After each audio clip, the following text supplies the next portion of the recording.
जय श्री श्याम। जय खाटू वाले श्याम बाबा की, जो हारे का सहारा है, जो दुखियों के दुख हरने वाले हैं, जो हर दिल में बसते हैं, हमारे श्याम। आज हम सुनेंगे उस करुणामयी भगवान की कथा जिन्हें द्वापर युग में बारबरीक के नाम से जाना गया और कलयुग में खाटू श्याम बाबा के नाम से पूजा जाता है। बहुत समय पहले जब महाभारत का युद्ध आरंभ होने वाला था, उस समय घटोत्कच और अहिलावती के घर एक वीर पुत्र का जन्म हुआ। नाम था बारबरीक। बचपन से ही वह अत्यंत तेजस्वी, विनम्र और भक्तिमय स्वभाव का था। उसकी आंखों में भक्ति थी, उसके हृदय में करुणा थी और उसकी शक्ति में भगवान की कृपा थी। बारबरीक ने भगवान शिव की कठोर तपस्या की। भगवान शिव उस पर प्रसन्न हुए और उसे वरदान दिया 3 अमोघ बाण। ऐसे बाण जो कभी निशाने से चूकते नहीं थे, इसीलिए उसे 3 बाणधारी कहा गया। जब महाभारत का युद्ध छिड़ने वाला था, बारबरीक भी अपने ननिहाल की ओर कुरुक्षेत्र निकल पड़ा। वह सोच रहा था, जहां अधर्म है वहां धर्म का साथ देना मेरा कर्तव्य है। लेकिन उसी मार्ग में एक वृद्ध ब्राह्मण ने उसे रोक लिया। वह और कोई नहीं, स्वयं भगवान श्री कृष्ण थे। कृष्ण ने पूछा, वत्स, तुम किसकी ओर से युद्ध करोगे? बारबरीक ने विनम्रता से उत्तर दिया, हे प्रभु, मैं तो निर्बलों की ओर से युद्ध करूंगा। कृष्ण मुस्कुराए और बोले, पुत्र, सोचो तो सही, युद्ध के दौरान यदि तुम शक्तिशाली पक्ष को हराओगे तो वे निर्बल हो जाएंगे और तुम फिर उनके साथ हो जाओगे। इस प्रकार अंत में केवल तुम ही रह जाओगे।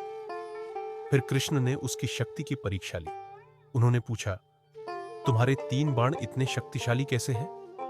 बारबरीक बोला, पहला बाण सभी लक्ष्यों को चिन्हित करेगा, दूसरा बाण उन सबको भेद देगा और तीसरा बाण सबको वापस अपने तरकश में ले आएगा। यह सुनकर श्री कृष्ण ने मुस्कुराकर एक पेड़ के नीचे कुछ पत्ते छिपा दिए। फिर बोले, अब बताओ, क्या तुम्हारे बाण इन पत्तों को भी पहचान पाएंगे? बारबरीक ने बाण छोड़ा और सब हैरान रह गए।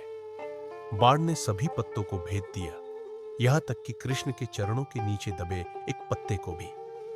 कृष्ण समझ गए, यह बालक तो अद्वितीय शक्ति वाला है। उन्होंने कहा, वत्स, तुम्हारी शक्ति इतनी महान है कि अगर तुम युद्ध में उतरे तो यह युद्ध कभी समाप्त नहीं होगा। फिर उन्होंने कहा, मुझे तुम्हारा बलिदान चाहिए। बारबरीक मुस्कुराया और बिना किसी संकोच के बोला, हे प्रभु, यदि यही आपकी इच्छा है तो मैं अपना शीश अर्पण करता हूं। वह घुटनों के बल बैठा और श्री कृष्ण के चरणों में अपना शीश समर्पित कर दिया। कृष्ण ने प्रसन्न होकर कहा, वत्स, तुम्हारा यह शीश युद्ध समाप्त होने तक युद्ध भूमि को देखता रहेगा और कलयुग में तुम मेरे नाम से पूजे जाओगे, श्याम नाम से, खाटू धाम में। जो तुम्हारे नाम का स्मरण करेगा, उसके दुख, उसके भय, उसके संकट सब दूर होंगे। उस दिन से लेकर आज तक खाटू श्याम बाबा को हारे का सहारा कहा जाता है। जो हार गया उसे श्याम जीत दिलाते हैं, जो रोता है उसे श्याम मुस्कान देते हैं, जो टूटा है उसे श्याम संभाल लेते हैं। खाटू के उस मंदिर में आज भी जो सच्चे मन से श्याम श्याम पुकारता है, श्याम बाबा उसकी सुनते हैं। जय श्री श्याम। जय हारे के सहारे, जय खाटू वाले श्याम बाबा की। ऐसी और वीडियो के लिए हमारे YouTube चैनल ट्रेंड मिक्स को सब्सक्राइब करें ताकि हम आप तक नई नई वीडियो ला सके।